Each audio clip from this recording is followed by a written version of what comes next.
कि भगवान तूने गुल को गुलशन में जगह दी, पानी को दरिया में जगह दी, पत्थर को पर्वत में जगह दी, पत्ते को झाड़ पर जगह दी। तू मेरी माँ को मोक्ष में जगह देना, जिसने 9 महीने मुझे पेट में जगह दी। और इसलिए बड़े प्रेम से सुनना, क्या गुजरी होगी उस बूढ़ी माँ पर जब उसकी बहू ने कहा कि माँ,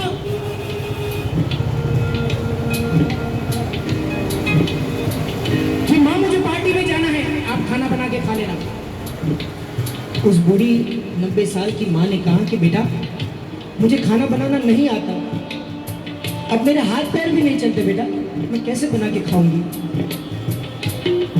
तो एक काम करना, उसके बेटे ने कहा कि पास के मंदिर में गांव जी में ले जाओ, वहां जाके खा लेना।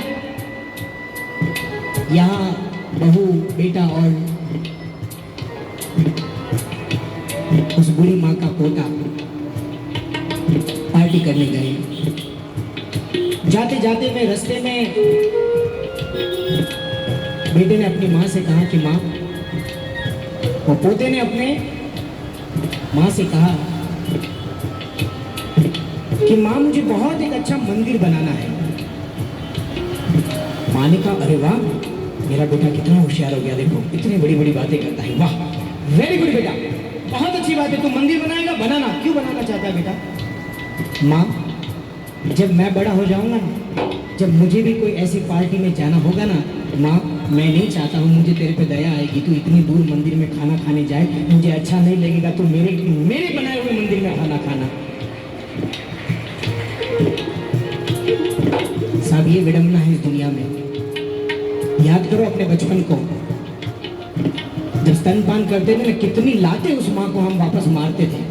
आपको नहीं ज्ञान होगा, ध्यान भी नहीं होगा, कितनी लाते हम उस माँ को मारते थे कभी, मगर माँ ने पलट के झापट नहीं लगाई कि दूर हट जा मेरी नजर से। जब आप जब छोटे थे ना, तो आपने अपने पापा को 10 बार ये चीज पूछा कि ये क्या है, उन्होंने कहा फैन है। फिर से पूछा ये क्या है, फिर से कहा फैन है। फिर से पूछा ये क्या है, ये फैन है। मगर जब हम बड़े हो जाते हैं ना, और पापा अगर एक सवाल 2 बार पूछ लेना, पापा चुप बैठ जाओ, आपको कुछ समझ में नहीं आता, बैठ जाओ। ये हमारी हालत है आज। आपसे तो ज्यादा उन्होंने दुनिया देखी है साहब।